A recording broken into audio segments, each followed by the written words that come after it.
बात करेंगे ट्रेडिंग क्या होती है। ओके, सबसे ज़्यादा इंपॉर्टेंट आपको पता होना है कि जब भी कोई चीज़ का एक्सचेंज होता है, मतलब यहाँ पे अगर मैंने आपसे कोई चीज़ ली, उसके बदले मैंने आपको कुछ दिया, तो वहाँ पे उसको एक ट्रेड बोलते हैं। और अगर मैं आपसे खरीद के किसी और को बेच रहा हूँ और उसमें प्रॉफिट कमा रहा हूँ, तो मुझे ट्रेडर बोलेंगे।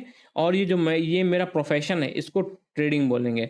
ओके, वहीं अगर स्टॉक मार्केट की बात की जाए, स्टॉक मार्केट में ट्रेडिंग का सिंपल सा मतलब होता है, आप कोई भी एसेट, जैसे स्टॉक हो गया आपका, बॉन्ड हो गया आपका, ठीक है, और यहाँ पे ऑप्शंस हो गए, और यहाँ पे फ्यूचर्स हो गए, बहुत सारी कैटेगरी हैं जिसमें हम लोग ट्रेड कर सकते हैं। ओके, उनमें आपको बाई सेल करना, उनको होल्ड करना, उनको बाद में प्रॉफिट पे या फिर लॉस पे बेच देना, इस पूरे प्रोसेस को हम लोग ट्रेडिंग बोलते हैं। मीन्स आपने कोई स्टॉक लिया 10 रुपए का, उसको अपने पास रखा, वो 9 रुपए का हो गया तो आपने बेच दिया। क्यों? आपको 9 रुपए से ज़्यादा लॉस नहीं लेना है, बात खत्म है।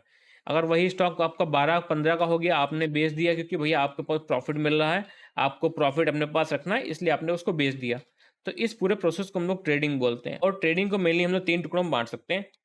यहाँ पे सबसे ज़्यादा हम लोग का हो गया ये जो फेमस इंट्रा ट्रेडिंग, दूसरा हम लोग का स्विंग ट्रेडिंग, तीसरा हम लोग का इन्वेस्टमेंट। ओके, इंट्रा ट्रेडिंग का सीधा सा मतलब है आपका दिन के अंदर, जैसे ये वर्ड में ही होता है इंट्रा डे, मतलब एक दिन के अंदर अगर आप कोई ट्रेड लेके उसको बेच रहे हैं तो उसको हम लोग इंट्रा डे बोलते हैं।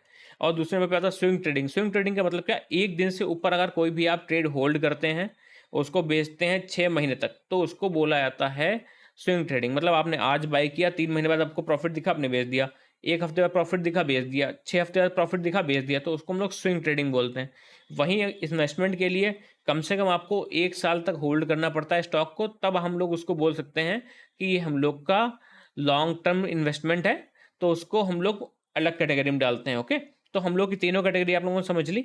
ट्रेडिंग होती क्या है, कितनी कैटेगरीज ट्रेडिंग में होती हैं, और ट्रेडिंग गैम्बलिंग से अलग क्यों होता है। ट्रेडिंग को गैम्बलिंग से अलग उसका केवल रिस्क टू रिवॉर्ड रेशियो, आपका मनी मैनेजमेंट और हम लोग की एनालिसिस, ये 3 चीज़ें अलग करती हैं। इन तीनों पॉइंट्स पे भी वीडियो आने वाली है।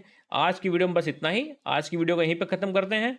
कल आप लोगों से मिलेंगे एक और नई वीडियो में। Okay, thank you everyone, see you tomorrow in the next video.